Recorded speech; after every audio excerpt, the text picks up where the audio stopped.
तबारकल्लज़ी नज़्ज़लल फ़ुरक़ान अला अब्दिही लियकून लिलआलमीन नज़ीरा। अल्हम्दुलिल्लाह रब्बिल आलमीन वस्सलातु वस्सलामु अला सय्यिदिल अंबिया वल मुरसलीन। सुब्हानका ला इल्म लना इल्ला मा अल्लमतना इन्नका अंतल अलीमुल हकीम। रब्बि इश्रह ली सदरी व यस्सिर ली अमरी वहलुल उक़दतम मिन लिसानी यफ़क़हू क़ौली। मसाइल बहुत अहम है और ऐसे फ़रीज़े के मसाइल हैं जिसे आज हम लोग छोड़ चुके हैं, यानी उम्मत मुस्लिमा। तो नियत कर लें, इंशाअल्लाह हम अमल करने की शुरुआत करेंगे इंशाअल्लाह। बहुत ही अहम है। अऊज़ु बिल्लाहि मिनश शैतानिर रजीम, बिस्मिल्लाहिर रहमानिर रहीम।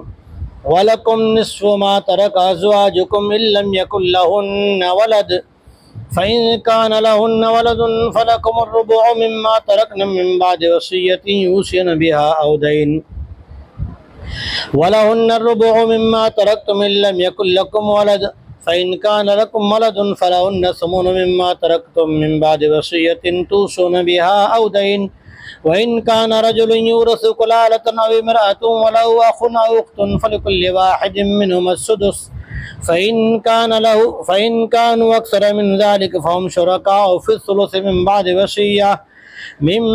वसिय्यतिन यूसा बिहा औ दैनिन गैर मुज़ार्रिन वसिय्यतन मिनल्लाह वल्लाहु अलीमुन हलीम।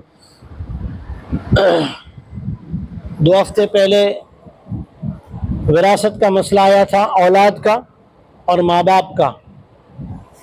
अब मसला है मियाँ बीवी का।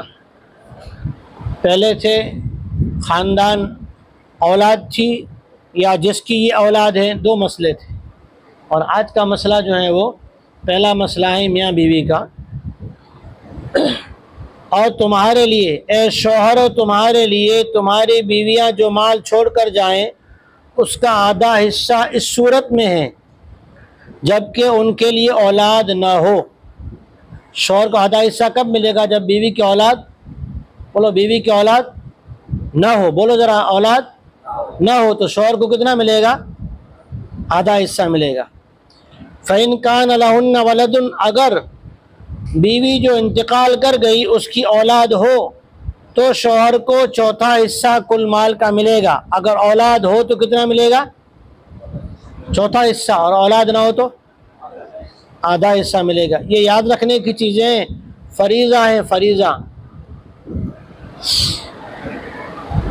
और ये तुम्हें जो हिस्सा मिलेगा, शौहर को जो हिस्सा मिलेगा, औलाद हो तो आधा, औलाद ना हो तो आधा, औलाद हो तो चौथा। ये हिस्सा मिलेगा वसीयत या कर्ज़ पूरा करने के बाद, वसीयत और कर्ज़ पूरा करने के बाद मिलेगा। वलहुन्नर रुबुउ मिम्मा तरकतुम, और औरतों को जैसा कि शुरू में आया था कि ज़माना जाहिलियत में, इस्लाम के हमारे नबी जनाब रसूलुल्लाह सल्लल्लाहु अलैहि वसल्लम के आने से पहले का वो ज़माना, जिस ज़माने में 570 साल तक कोई नबी रसूल पैगंबर नहीं थे, तो दुनिया ने जुल्म व सितम करते हुए औरत को दुनिया की एक खिदमत करने वाली मशीन ही समझ लिया था। इंसान तो समझते ही नहीं थे, एक मशीन समझते थे, या हर जुल्म आजमाने का एक तख्ते मश्क। तो फिर अल्लाह ने अपने कलाम मजीद में रहमत आलम जनाब मोहम्मद रसूलुल्लाह सल्लल्लाहु अलैहि वसल्लम के ज़रिए से कैसे अहकामात और औरत को क्या मनसब और मकाम और कैसा उसे मर्तबा दिया है, ये सुनने की ज़रूरत है। सुन के सिर्फ सुननी नहीं है, इसको याद भी रखो, इसे मुज़ाकरों में लाओ, ताकि जब हम सीरत को हकीकत में लाते नहीं है ना, तो फिर इसकी वजह से दुनिया वाले न जानते हुए अनजाने में कुछ बोल जाते हैं। इसलिए ज़रा ध्यान से अल्लाह के कलाम को सुने भी, समझें भी। और अगर तुम्हारा किसी शौहर का इंतकाल हो जाए तो इन बीवियों के लिए छोड़े हुए माल में से चौथा हिस्सा है अगर औलाद न हो। चौथा हिस्सा अगर औलाद न हो, किसके लिए चौथा हिस्सा है? बीवी के लिए। शौहर का इंतकाल हो गया और औलाद नहीं है तो बीवी को कुल माल के 4 हिस्से करके चौथा हिस्सा बीवी को दिया जाएगा। ये विरासत से महरूम नहीं होगी, ये इस्लाम है। फ़इन कान लकुम मलदुन, अगर तुम्हारी औलाद है, अगर तुम्हारी औलाद है, औलाद चाहे इस बीवी से हो चाहे किसी और बीवी से हो, 1 2 3 4, किसी भी बीवी से औलाद अगर शौहर की है तो फिर फलाहुन्ना सुमुनु मिम्मा तरक्तुम, जो तुमने माल छोड़ा है उस माल के अंदर से चौथा हिस्सा बीवी को मिलेगा, 8वां हिस्सा बीवी को मिलेगा, जबकि तुम्हारी औलाद है, लेकिन वसीयत और कर्ज अदा करने के बाद। अब ये कर्ज और वसीयत आप बार बार सुन रहे हैं और एक बार आएगा आगे। कर्ज और वसीयत, वसीयत कुरान मजीद में पहले आ रही, कर्ज का जिक्र बाद में आ रहा है। कैसे है देखो, मिम्मा तरक्तुम मिन बादि वसीयतिन तुसून बिहा औ दैन, कि तुम्हें 8वां हिस्सा बीवियों को मिलेगा वसीयत और कर्ज के बाद। ऊपर आया कि फलकुम रुबु मिम्मा तरकना मिन बादि वसीयतिन यूसीन बिहा औ दैन, तुम्हें चौथा हिस्सा मिलेगा जबकि उनकी औलाद होगी तो वसीयत और कर्जे के बाद। एक और आगे वसीयत का जिक्र आ रहा है, ऐसा क्यों है? तो पहले एक बात समझें कि विरासत आदमी कबूल करे या न करे, आदमी माजूर हो या तंदुरुस्त, विरासत ऐसा मसला है कि वही मालिक बनता है, नाबीना हो तो भी, गूंगा बहरा हो तो भी, और यहाँ तक के नाबालिग हो तो भी। विरासत ऐसा मसला है। तो विरासत में तो माल मिलता है ना, विरासत में तो माल मिलता है, जो वारिस नहीं होता वो भी आ जाएंगे, वो भी तकसीम करने के टाइम पर आएंगे और किसी किसी को अपने फेवर में खड़ा करेंगे ताकि कल को उसमें से थोड़ा हदिया मिल जावे। अब ये विरासत तो अपनी जगह, इमाम राजी रहमतुल्लाह अलैह फरमाते वसीयत, वसीयत किसी वारिस के पास जाने वाली नहीं है। अबू दाऊद शरीफ की रिवायत है, फरमाया जनाब रसूलुल्लाह सल्लल्लाहु अलैहि वसल्लम ने, इन्नल्लाह ताला आता कुल्ल ज़ी हक़्क़िन हक़्क़हु फला वसीयत लिवारिस। अल्लाह ताला ने जो वारिस बनने वाले हैं, औलाद, माँ बाप या मियाँ बीवी, जो वारिस बनने वाले भाई बहन, हिस्से बयान कर दिए हैं। अब जिनके हिस्से कुरान में आ गए या हदीस मुतवातिर में आ गए तो वो तो वारिस नहीं होंगे, उनके लिए वसीयत नहीं होगी। अब वसीयत का माल क्या हो रहा है? इंतकाल करने वाले की मिल्कत में से किसी और जगह जा रहा है, हमारे हाथ में आ नहीं रहा, जा रहा है। अब जाने वाली चीज़ के बारे में तो आदमी लालचू है ना, फिक्र नहीं करेगा, फिक्र नहीं करेगा। इसलिए क्या किया, वसीयत को पहले बयान किया, कर्ज को बाद में बयान किया, मीरास को भी बाद में बयान किया।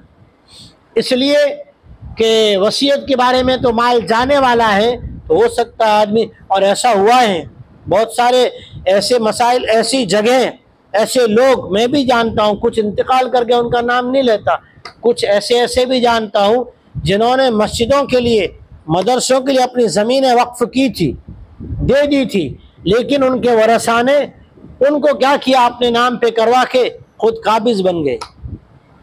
इसलिए अल्लाह ताला ने, ये अल्लाह का कलाम कितना पक्का और सच्चा कलाम कि वसीयत को इसलिए बयान कर रहा है कि इसमें तो माल जाने वाला है, तो छुपाए ना।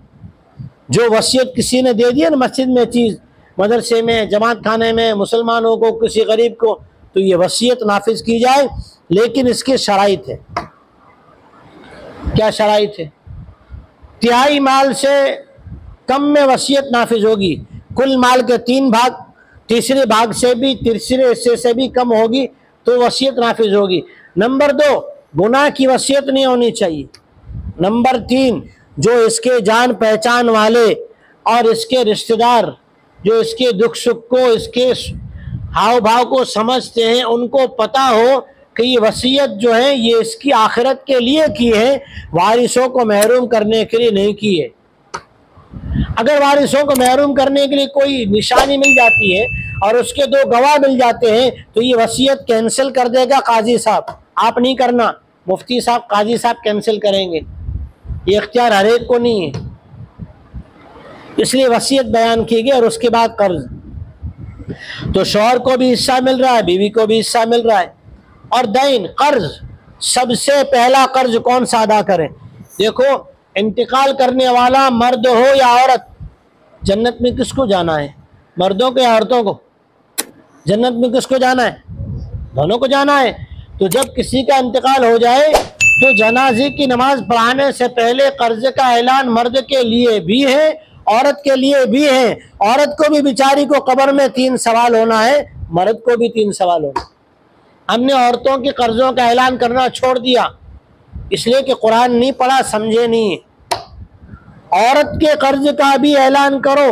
हो सकता है किसी की बीवी ने, किसी की बहन ने, किसी की खाला ने, किसी की फूफी ने ऐसी चीज दी हो जिसका शोहर को भी पता ना हो। औरतें आपस में जो लेन देन करती है ना, बर्तन वगैरह के, कपड़ों के, जेवर के, जैसा बनी इसराइल का वो सामरी, उसने बनी इसराइल से यही तो कहा था कि मेरे खानदान वालों के जेवर जो तुमने शादियों में लिए थे मुझे दे दो वापस। वारिस खड़ा हो गया था और उसी में से बछड़ा बनाया।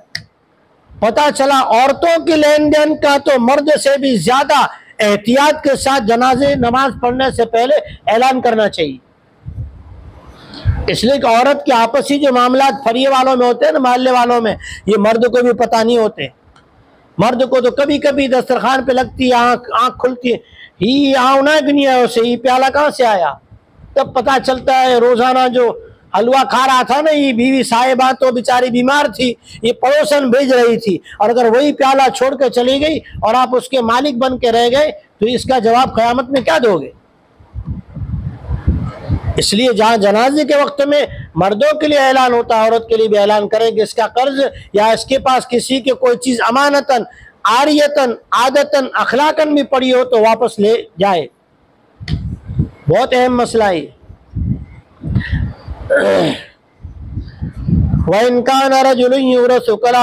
और अगर ऐसा आदमी इंतकाल कर गया कि उसके न औलाद है नीचे का खानदान, न उसके ऊपर बाप दादा है, माँ बाप भी नहीं है, औलाद भी नहीं है, दोनों रिश्ते खत्म है। अब क्या करें? तो अगर ये मर्द हो या औरत, उसके भाई बहन हो, लेकिन भाई बहन माँ शरीक, मैंने उस दिन बताया था कि भाई बहन के 3 रिश्ते हैं। एक भाई बहन वो जिनके माँ बाप एक ही हो, उसे कहते हैं अल्लाती, उसे कहते हैं आईनी, उसे क्या कहते हैं? आईनी। एक वो है जिसके बाप एक हो, उसे कहते हैं अल्लाती। एक वो भाई बहन है जिनकी माँ एक हो, उसे कहते हैं अखियाफी। यहाँ जो भाई बहन का जिक्र है अखियाफी का है, इसका खुलासा दूसरी हदीसों में मुतवातिर में मिलता है। और अगर ऐसा इंसान इंतकाल कर गया कि मर्द हो या औरत कि उसके भाई बहन हैं, तो हर एक उनमें से छठे हिस्से का मुस्तहिक होगा। कुल माल के 60,000 हैं तो 6 हिस्से किए तो एक हिस्से में कितने आए? 10,000। तो जितने भाई बहन हैं 10-10 हज़ार उनको दी जाएंगे, छठा हिस्सा उसके हिसाब से दिए जाएंगे। फ़इनकान अक्सर मिन ज़ालिक फ़हुम शुरकाउ फ़ी सुलुस मिन बादि वसियतिन यूसा बिहा औ दैन। और अगर इससे भी ज़्यादा है, 1-2 नहीं है, उससे ज़्यादा है, तो फिर कुल माल के 3 हिस्से किए जाएंगे। तीसरे हिस्से में ये शरीक होंगे, तीसरा हिस्सा इनमें तकसीम किया जाएगा सब में, भाई बहनों में, और बाकी जो बचेगा वारिस अगर होंगे कोई और तो दिया जाए, वरना इन्हीं को वापस तकसीम कर दिया जाएगा। लेकिन वसीयत पूरी करने के बाद वसीयती यूसा बिहा औ दैन, वसीयत और कर्जा गैर मुज़ार, ऐसा कर्ज जो नुकसान देने वाला ना हो। ये बहुत बड़ा अहम मसला है। कर्जे में क्या होता है पता है? मिसाल के तौर पर भाई हनीफ से मैंने कर्ज ले रखा है, नहीं, भाई हनीफ ने मुझसे कर्ज ले रखा है 10,000 रुपये। अब मैं आखिरी हालत में हूँ, कलमा पढ़ के इंशाल्लाह जाने वाला हूँ। अब मैंने क्या किया, हनीफ भाई ने मेरी बहुत खिदमत की है, हनीफ भाई ने मेरी बहुत खिदमत की है, तो मुझे पूछा जा रहा है किसी का आप पर या आपका किसी पर कर्जा तो नहीं है? मैंने कहा नहीं, जिन जिन पे था सबने दे दिया। हालांकि हनीफ भाई ने दिया, ये नहीं, अमानतदार आदमी, अल्हम्दुलिल्लाह मामलात अच्छे वाले बंदे हैं। तो अब मैंने क्या कह दिया मिसाल के तौर पर कि किसी का कर्जा नहीं है। अब मैंने वारिसों को जो 10,000 मिलने वाले थे इससे महरूम कर दिया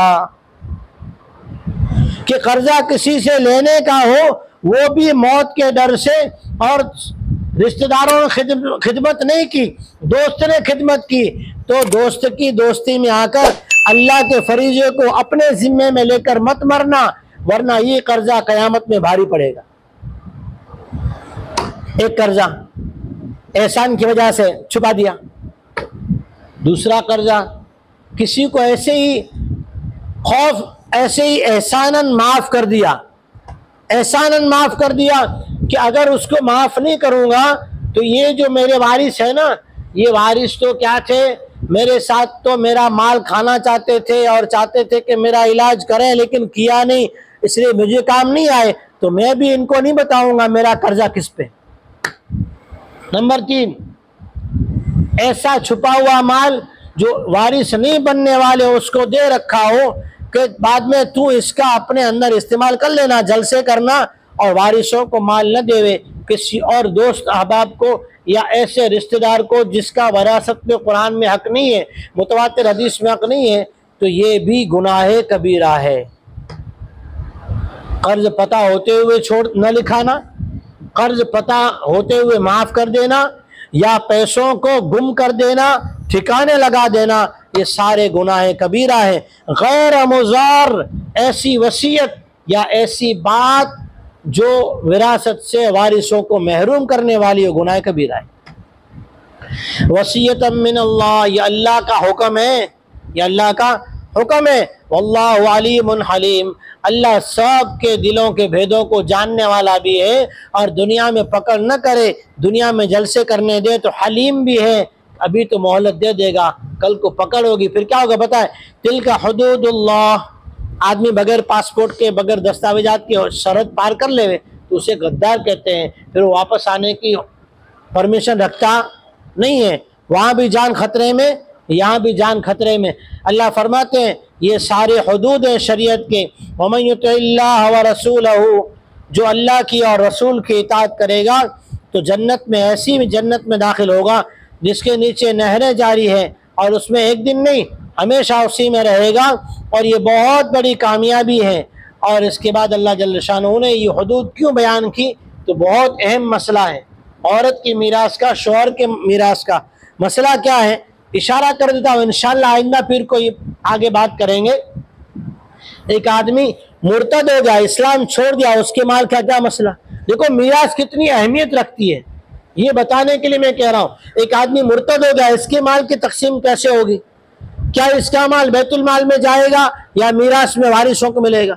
एक औरत इद्दत में है, शौहर मर गया और शौहर मुर्तद होके मरा, इसकी मीरास का क्या मसला होगा, उसकी इद्दत कौन सी शुमार होगी, छोटी वाली इद्दत, हैज वाली, या इसकी पेट में जो प्रेगनेंसी है बच्चा उसकी इद्दत शुमार होगी, या इसकी जो है अगर मायूस होने वाली ऐसी औरत जिसका हैज बंद हो गया, कौन सी इद्दत शुमार की जाए।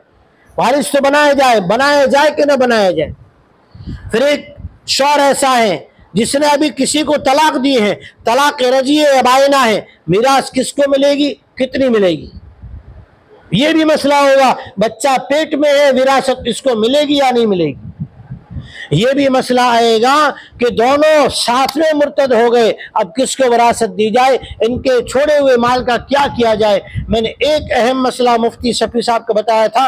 एक अल्लाह वाले वली अपने दोस्त के पास बैठे थे, दिया जल रहा था, बहुत अहम मसला है, दिया जल रहा था, जैसी उनकी रूह कब्ज हुई इन्होंने दिया बुझा दिया, फिर अपने पैसों से तेल मंगवाया या किसी से कह के तेल मंगवाया, दूसरे दिए में तेल डाला, फिर दिया जलाया और बैठने वालों से कहा ये जो तेल था ना दिए के अंदर, इसके अंदर मिल्कियत इस जिंदा की थी, लेकिन जैसी रूह कब्ज हो गई अब ये इसका नहीं है, अब ये वारिसों का है। और फिर कहा ये आप बैठे हुए सिर्फ वारिस नहीं है, वारिस वो नाबालिग बच्चे भी हैं, वो नाबालिग और वो बच्चे भी हैं जिनसे आप इजाज़त ले नहीं सकते, इसलिए ये तेल हम जला नहीं सकते। इसलिए आइंदा ये मसाइल होंगे इंशाअल्लाह, तैयार होकर आइएगा और साफ दिल लेकर आइएगा। अल्लाह अमल की तौफीक दे। सुभान दीन की बात फैलाना सदक़े जारिया है। सवाब की नीयत से वीडियो को शेयर जरूर कीजिए। जज़ाकल्लाह।